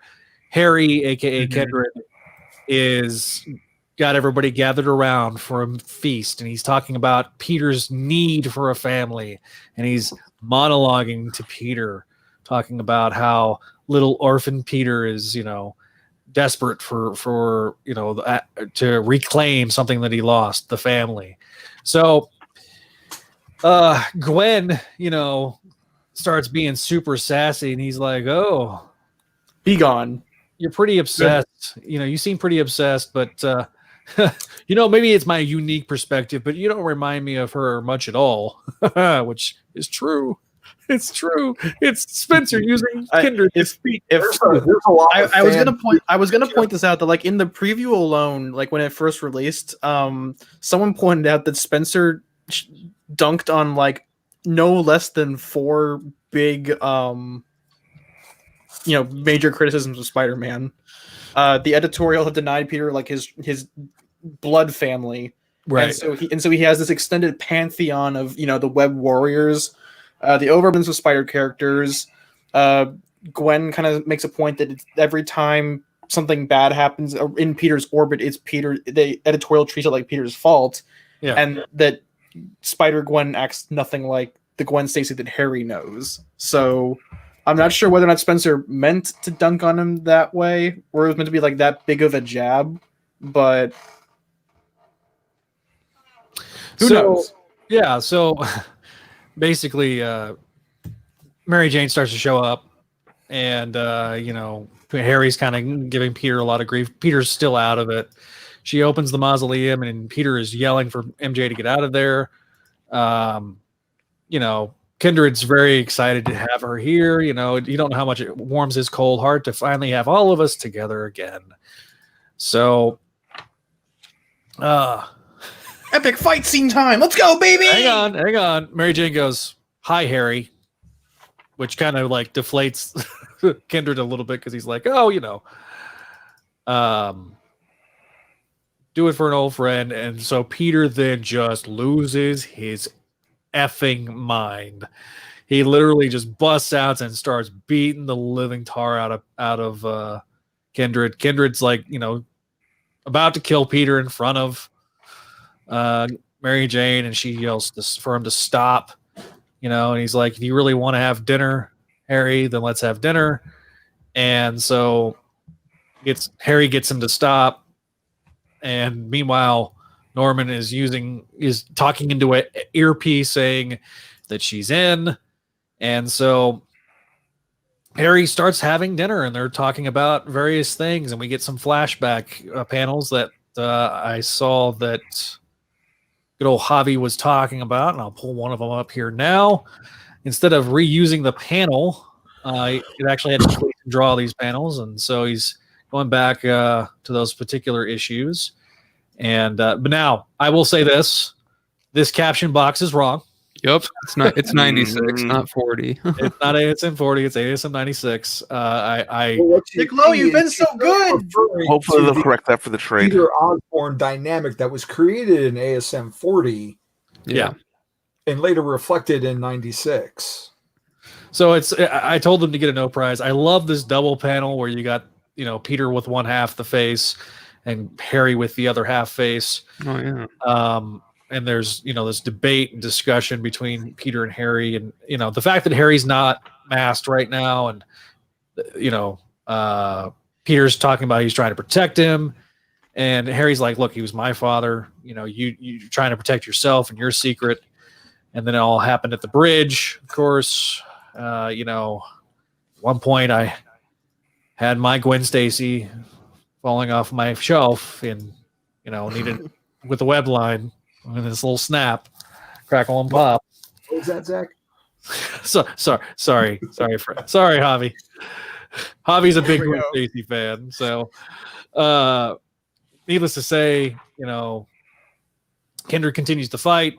Peter and Kindred are going back and forth, and Kindred's like, "You did this to me," and we get a brief reference again to Yes to Friends, a brand new day. We don't know again. This is. And then one of the biggest plot points of this entire arc happens when Mary Jane says he doesn't remember. You see that he, as angry as he is, he would say anything to save all of us right now. Please don't do this. On the way here, I was thinking about that night before you went away. You were dressed as the Goblin. You've been terrorizing us for weeks. You grabbed me and flew me up to the bridge. I was scared out of my mind. But then you said something to Mary Jane. Do you remember? I'd never hurt you. Never. You're my friend. One of the dearest friends I've ever had. And I believed you, Harry. I still believe you. So, Harry's like, you couldn't see it that night and you still can't. He's death and damnation for all of us. There's so much I wish I could explain to you, but know this, it has to end now. And so Mary Jane says, then end it here, right now. So she's talking about taking the responsibility, and Harry's really not wanting to do this. And so, isn't this simpler? Isn't it cleaner? And just, Mary Jane's like, just promise that it ends with me. And then in Norman goes, he can't. Storm and Norman, baby. JoJo pose. That's enough fun for now, boy. So then, obviously Kindred's distracted by Norman. We get a brief reference to ASM 831 using the legacy numbering, not volume 5 numbering, Nick Lowe. So then a pumpkin bomb gets thrown. MJ gets exploded. And Harry is very upset, and it wasn't supposed to be like this. He goes full null. Yeah, you ruined everything. I'll kill you.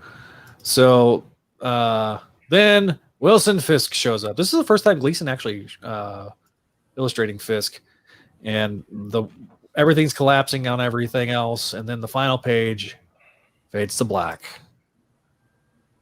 And so then tune in next week, folks, as we go into the real conclusion. The real conclusion, an entire arc called Last Remains Postmortem, Part 1, was literally the following week. This came out the final week of 2020, and stay tuned for our... It came out the first week of January. No, this issue came out final week of 2020. This one, yeah. Sorry. The next issue came out the first week of 2020. So we will be covering issue 56 and 57. And I think 58. We'll be covering those 3 issues 2 weeks from now when those do come out. Gentlemen, let's start with Greg Bashansky. Well, I was reading a lot of the feedback this issue got, and there was a lot of disappointment out there, and I think people were expecting something that they were never promised. So that being said, the grade that I'm going to give this is a solid A. I loved this issue. There was just so much going on within this issue. I love the way the characters played off of each other. It was a perfect sequel to 189, as we have discussed, Spectacular 189, as we've discussed over and over. I mean, we're getting more allusions to One More Day because Mary Jane clearly remembers something, which is, by the way, a nice middle finger to omit. So I definitely appreciated that. I appreciate for a second there. Nice. I definitely appreciated Harry's point because, let's be honest, Harry is right. I mean, there were so many better ways Peter could have handled the Norman situation at the end of issue 40. He was concerned mostly by his own secret identity. Granted, there's the Aunt May equation. He was afraid of the shock, but you know what? Harry maybe deserved to know what his father had become. Maybe his friends deserved to know that there was a monster in their midst. Maybe they could have gotten Norman help before things got worse and worse and worse. And I think, I'm sorry, Greg. I just wanted to interject on that because I was going to make that point in my own thing. But I think it's also kind of Spencer taking a look at how Marvel viewed mental health back in the 1960s and 70s and addressing that because, like, that's not how you help someone just leaving them in their house. You take them to a hospital. Exactly. And something else, the reason I'm giving this an A, granted, there's a part of me that said I mostly knew she was going to survive, but for a moment at the end, I thought, did Norman do it again? Yeah. I mean, I was actually scared for MJ's life. Did he George Washington Bridge another woman? Brooklyn Bridge, but yeah. Well, it was. We're not having this debate again. No, we're not. We're not. No, he's got the same sort of hang up for dollar bills. But I had wondered. I was legitimately afraid for her life, and not in the is Marvel getting rid of the character they obviously want to get rid of. No, I wasn't thinking of it as an editorial thing. I was thinking of it in terms of its story, and I was scared for MJ's life. She's actually my favorite character in the Spider-Man mythos, and I love that even with all of his power, Harry is still afraid of his father. Yeah, no, I think that's a very good point. We kind of talk about that in the Spectacular Radio episode. That I definitely encourage everybody to check that out when we discuss Final Curtain. There, Neil, your thoughts? I'm stuck between like an A- and a straight A because, you know, as everyone knows, I am the Pat Gleason stan of this little merry band of web warriors we have here, and he definitely stepped it up for what was supposed to be the finale. Depending on how you view, like, you know, the mega arc of Last Remains and Where It Belongs, I was a little disappointed that we didn't get like an actual conclusion. I've kind of learned to view this as like Act 2, and Sins Rising is Act 1, and Postmortem is Act 3. But as like they made a big deal of, can you pull up the checklist, Zach, for 55? Right here. All right. Yeah. So you've got this checklist, and so that implies a degree of finality, and we basically got baited, and that kind of upset me. I'm not like, it's not going to kill my excitement for the book, but it's kind of like, okay, well, this is editorial mucking around and making promises they can't keep. And so that kind of upset me a little. That said, the character, shut up. This isn't web, this is a Mark Webb film. That said, the character stuff was all perfectly in character. Very good callbacks to various eras of Amazing Spider-Man, Ditko era, or Lee Ditko, DeMatteis. Excellent use of continuity. And they actually... So, are we allowed to spoil the next issue? Because I'm going to wait for Zach to give a green light on whether or not we can spoil. So, Zach, real quick, can we go a bit into next issue and the twist that happens in that issue regarding Norman? Let's do that here in a minute. Let's get through the grades and just everybody's thoughts, and then we'll kind of use that as a tease for next episode. Okay. So, I gave All right. I gave my thoughts. all right, let's go on to Adam. Sorry, I was being distracted by Feminine Wiles. Oh God. She's my future wife. She's okay to do that every once in a while. And Mhm. I give this an A. I liked it a lot. Woo! I thought the art was incredible. I thought the story the writing was just totally, the whole thing was just so emotional and engaging.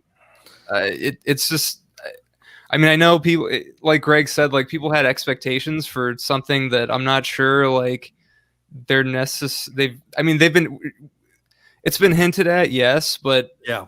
this seems like, I mean, I get the disappointment of like not really following through with it, but I don't really mind because I thought the issue was really good, and like I think that this is something that I think is going to be fully resolved way later. Yeah. And it's going to be like a huge monumental thing if it is what we're all kind of thinking it is.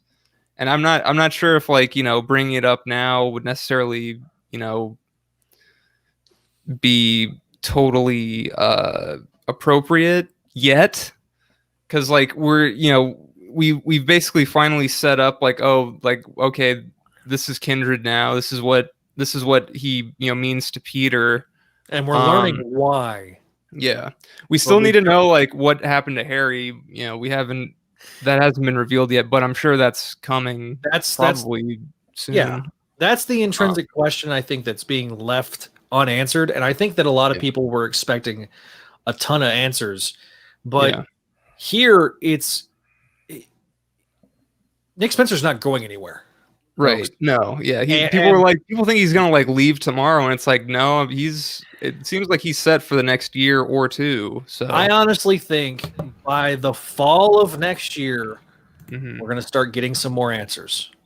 Because we're gonna be, you know, it seems like every year we're building and building and building, and then boom, the big event. Year 1 was Hunted. Year 2 is Last Remains. Year 3 is what Last Remains is going to set up. Right. Because it was set up throughout year 1, and then like year 1 was, okay, I've got to spend a year addressing X, Y, and Z, but I also need to address, you know, something that was very near and dear to Spencer's heart, which was making Kraven's Last Hunt relevant again. Yeah. So, this feels like, okay, honestly, I'll get to that in a minute, but I want to let you finish there, Adam. And so you give it an A. What are your further thoughts? The one thing that I thought kind of fell a little flat was when Harry's like, oh, you didn't have a family, so you're like creating this spider family, or however he says it. I know it's not quite how he says it, but I felt like, I mean, I get the sentiment, but he's not Batman, you know? So it's like, yeah. So I thought that fell a little flat, but it's not too bad. I mean, I kind of get it, like, but it's, you know, Peter's always kind of been, you know, a loner, and it is nice, I guess, that he's got like some people that are, you know, that have his back, but that's also, I think, what the supporting cast is for, like particularly Mary Jane and Aunt May, if she ever finds out again. And I think that's probably in the cards in year 3. So, but I don't totally hate that. It's just I just thought it was a little odd. But yeah, the issue is solid. I think it's a good pseudo ending.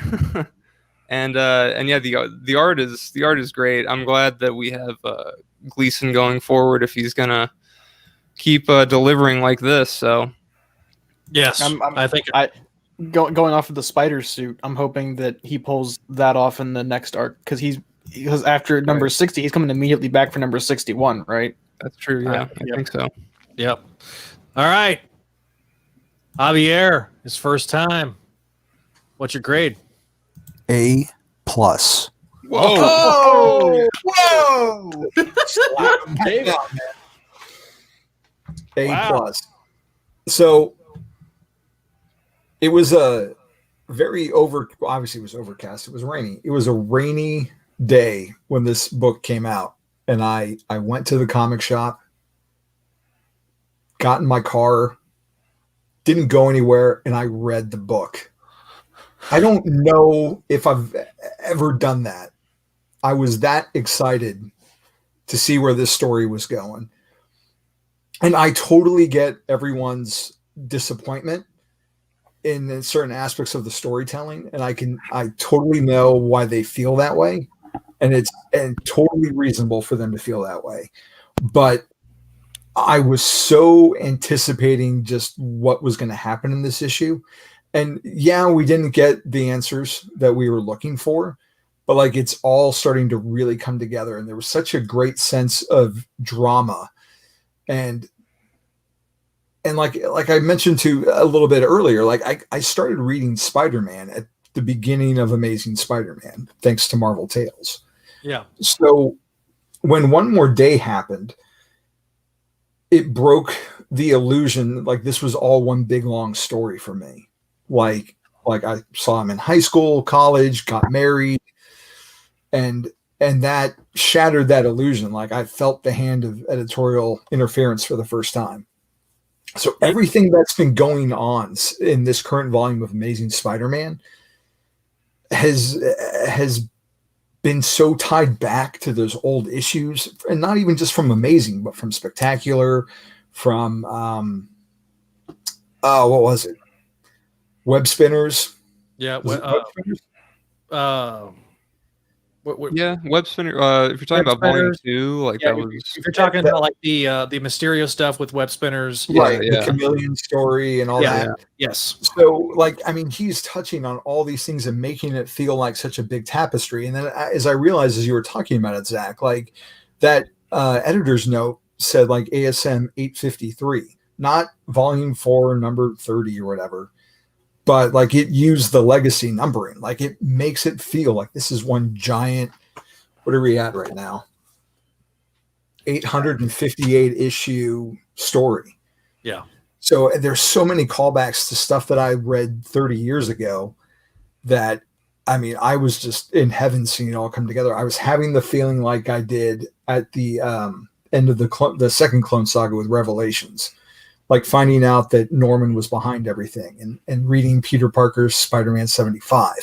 Like there wasn't the finality of that issue, but I had the feeling of that excitement and that sense of epic storytelling from this. And when that bomb went off and it's just that full page panel of Mary Jane being hit by the blast, I stopped reading for a good 30 seconds. And it was just like, what just happened? Like, did they kill her? Like, they can't have killed her again. Yeah. And I was like, do I regret, ordering that Pat Gleason cover? Because now I'm going to hate this comic if she's dead. I some money on his autograph. Yeah. Like, I didn't know what to do in that moment. And then I pressed on. I was like, oh, okay. She's still there. It's all right. But I was tense. Yeah. I felt that way, not just in a Spider-Man comic, but like any comic in a long time like that. So, I mean, just the art was great. The writing was great. I loved Harry's dig at Gwen. Like, there's a lot of like fan stuff that feels like it's like fans are speaking through certain characters. Yeah. But the fact that Gwen's retort, but spares the speech about how it's all about him. None of us asked him for a permission slip. It's like, no. Like, yeah. For her, she's the original. Like, Peter didn't inspire her to be Spider-Gwen. Like, she did it and he died. Yeah. Like, to her, this is all just, well, Crazy Town Banana Pants. Oh. Don't the original of her universe. So Peter didn't. She's not doing this because Peter did it first. So I like that he kept the balance. He made it feel true to each character's perspective, which I really, really appreciated from someone who does enjoy reading Miles and did enjoy reading Spider-Gwen when she had a book. So I mean, I was just happy, and I've been happy with the next two as well. But I guess we'll save that for another day. Yeah, exactly. All right. So it's down to me because I'm not expecting Paul to be back. But I'm going to give this a solid A. This was a reasonable conclusion. And I feel like that one of the inherent problems is like what Neil talked about. There felt like that for a lot of people, there was going to be a breaking point, that this was an inflection point. However, this is really the end of year 2. If you're looking at the tonality of the entire run, the first 25 issues are the end of Act 1. The next building to the next 25. And now we're in the beginning of year 3, right? And we've added a bunch of extra issues. This really felt like the season finale of The Amazing Spider-Man for the run. This leaves you breathless. It leaves you pulse pounding. It gets personal. The thing that I've always enjoyed, and I really enjoyed about JMD Mateus's run, was that there is a personal aspect to Harry and Peter. Amen. That was lost in his death, and it all crescendoed to his death, and it was a beautiful death. And I love that they're bringing that element back through what happened with Harry, and it doesn't diminish because Harry's return was, I mean, I remember being on Crawl Space and going, I waited a year and 36 issues, and it's basically an offhand Mysterio thing. You bring in the Molten Man to distract us, but we're really setting up for the Mysterio arc that happens in 3 weeks. And that wasn't an explanation. It was just saying, oh yeah, it was Mysterio. Just kind of hand waving it away. I'm sorry, but there has been certain deaths in Spider-Man's history that are the greatest deaths. Uncle Ben, Gwen Stacy, Captain Stacy, Norman Osborn, Harry Osborn, Kraven the Hunter. Those are 6 deaths that are just integral. So the element of everything that happens with Peter Parker's life is surrounded by death is an incredible concept to really explore. And, you know, Matt Bird in the comments said, I'm sure glad you guys are addressing the problem with suicidal thoughts on these issues. People will benefit when rewatching it on your YouTube channel, which thank you, Matt Bird. But the concept of death and Spider-Man is hand in hand. It's why I feel like there is something missing from the MCU. And I wish Paul was here to debate me a little bit on that. The fact is that Spider-Man and death go hand in hand because that's life. You have people in your life, whether you went to school with them, whether you worked with them, and especially in a year of 2020 and 2021, literally this past week, I had 2 members of my church pass away. Back to back. And we had 3 members, and I have a very small congregation that I'm a part of. And at the end of 2020, we lost 3 members. 3, if you're looking at each member as a pillar.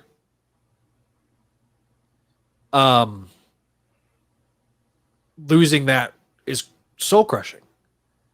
And they're just members of your church family. They're not even necessarily members of your family, or they're members of your extended family, of your family on the other side, in one case.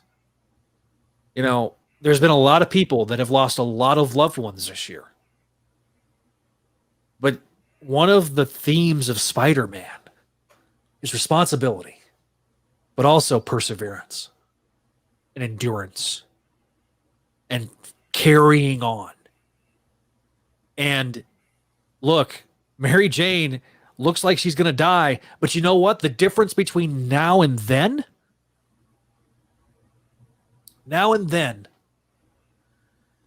was I wasn't being sold an agenda disguised as a story. The plot is driving the characters, or excuse me, the characters are driving the plot. not the plot driving the characters.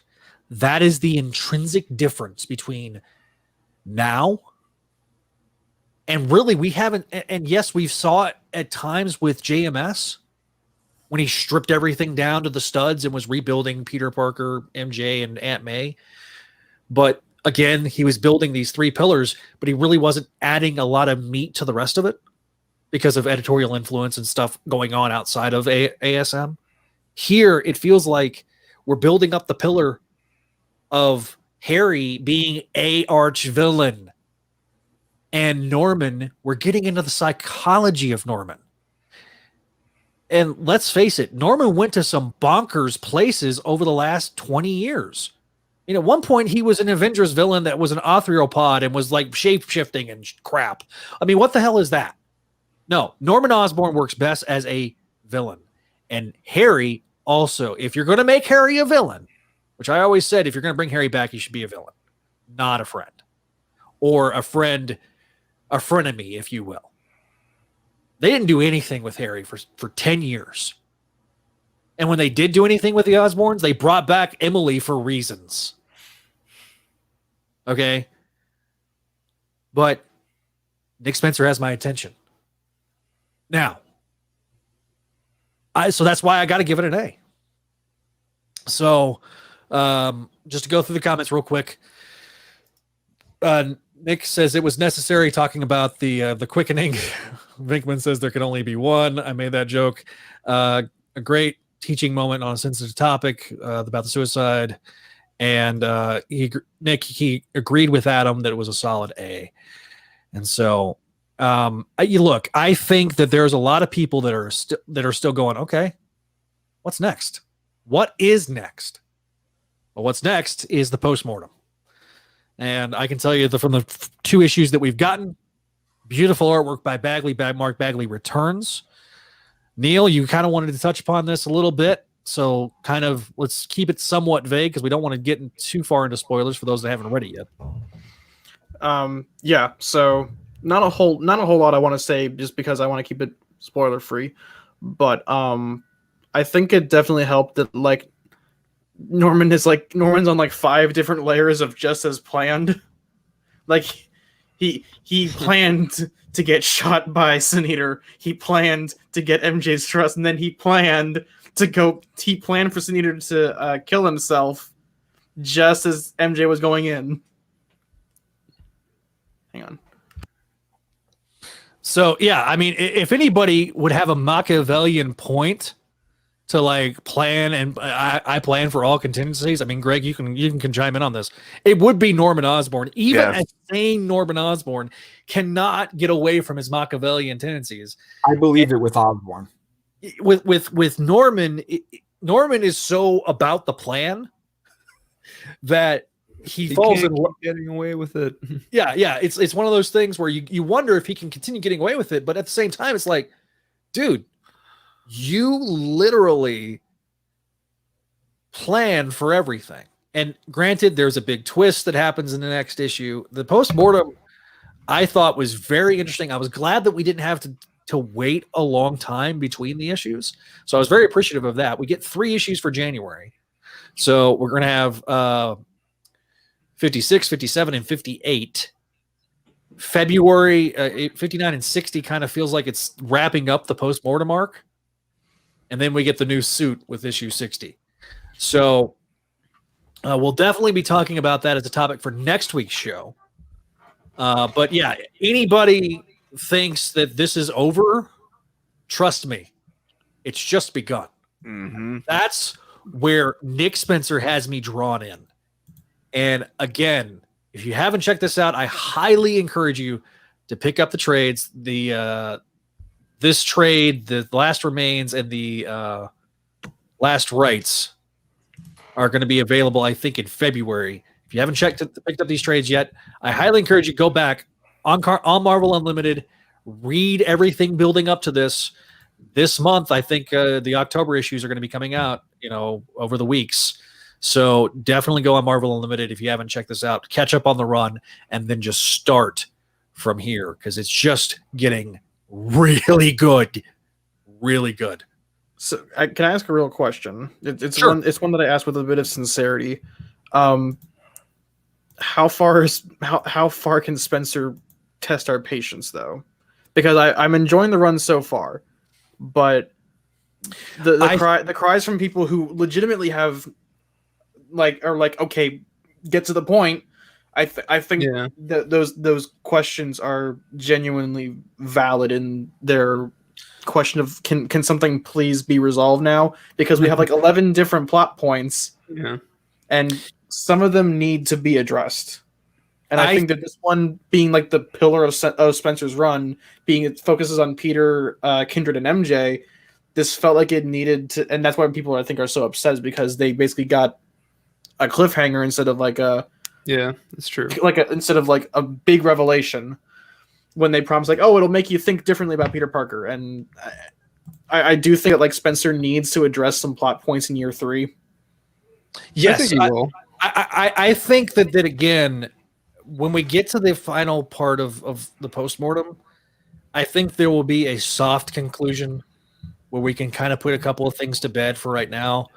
I just think that they should have advertised it more as this big trilogy that kind of wraps up we're starting into, I feel like, and if you haven't read the review on Spideydude.com for last week's issue, go read Brian's review, because it says something that I really feel is true.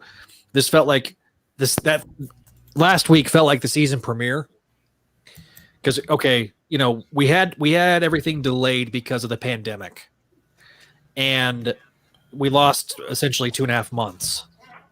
So we're catching up.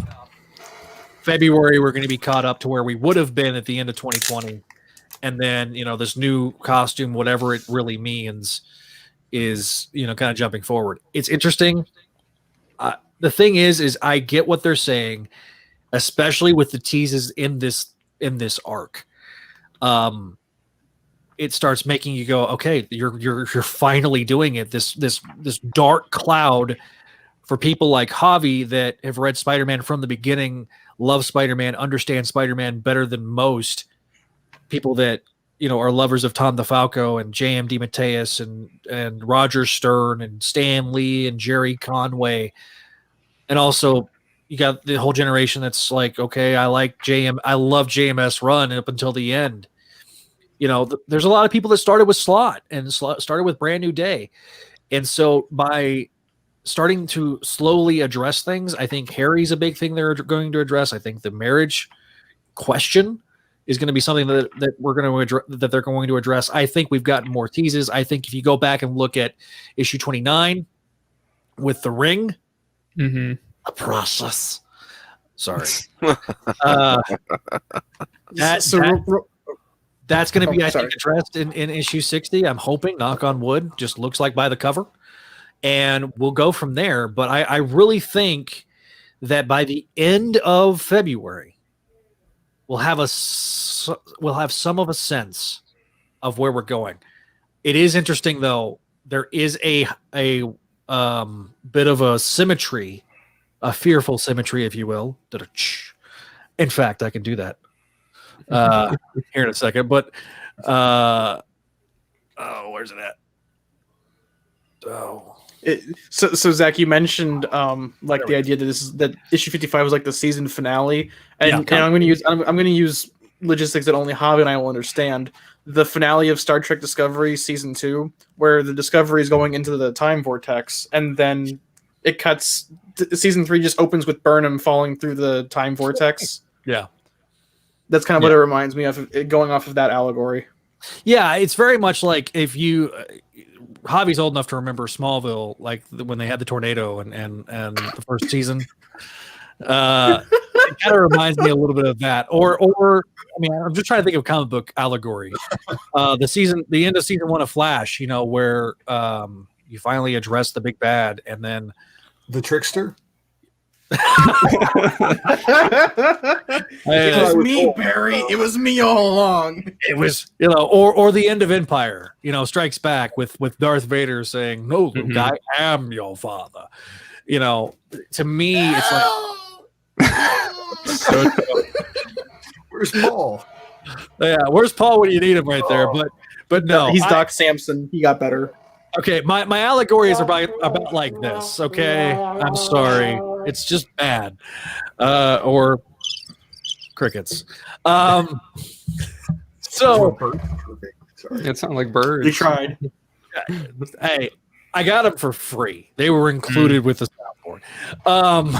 I will give you some new sound effects. Just give me like 10 minutes. Okay, but again, I just feel like that there's a bit of finality. I can't wait to cover the next 3 issues in a couple of weeks. But next week we're going to do something a little different. We're going to cover some news, maybe have some debate. We'll have more of that guy below me, Paul. Everybody obviously is welcome to come back on. We'll talk about some potential things that may or may not have been confirmed. Charlie Cox.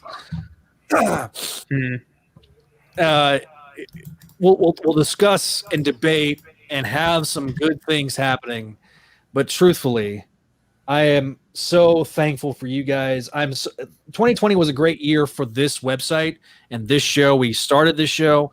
I'm so happy to have everybody here. I'm loving the fact we're bringing more with ASM Classics and Greg from Erie. If you haven't followed that Twitter handle, I might encourage you to do so if you're a fan of gargoyles. It's the worst kept secret we have, but it's fine.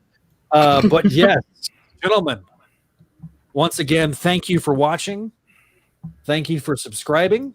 If you haven't already, go to patreon.com and check us out there.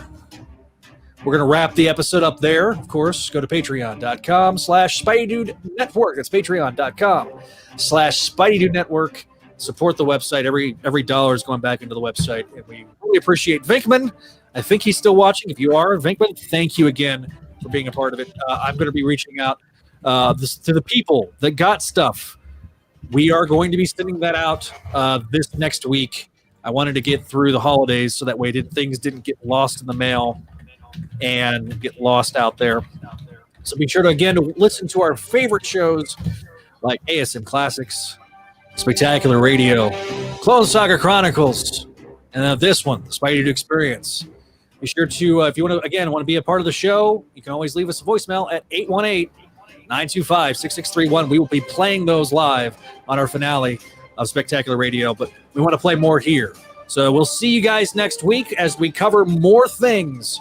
Also, if you want to follow us on our social medias, at Spideydude Radio is Twitter, at Spideydude Network on Instagram and Facebook, as well as Twitch. We'll see you guys soon, and we thank you for watching and listening to the Spideydude Experience.